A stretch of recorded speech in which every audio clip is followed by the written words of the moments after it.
As a medical billing professional, dealing with prior authorization is a necessary part of the job.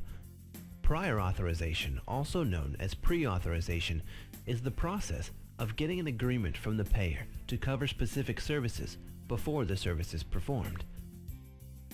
Normally, a payer that authorizes a service prior to an encounter assigns an authorization number that you need to include on the claim when you submit it for payment. To add an authorization in the system, navigate to the main menu and click on Patient. On the patient screen, search for the patient to which the authorization needs to be added. Before adding authorization, make sure the patient information and insurance information is completed. Once the patient is selected, click on the authorization box on the left side. I have an authorization from Aetna with a number of visits remaining.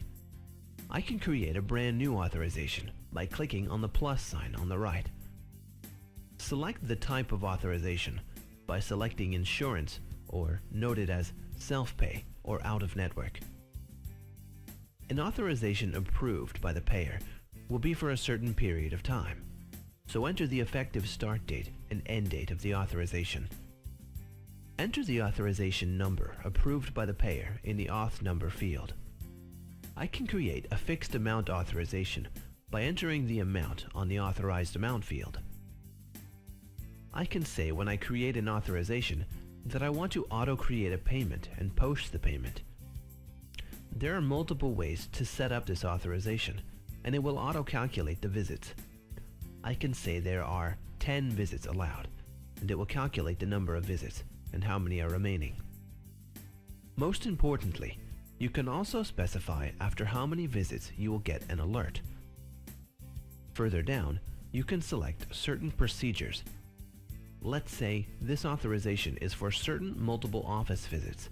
I can select it and I can specify the number of units that are allowed, or I can specify that this authorization is for a special diagnosis code by entering the diagnosis code here. Once all the information is entered, click on Save, and a brand new authorization will get added. We can select this authorization number for the related claims while billing the charges.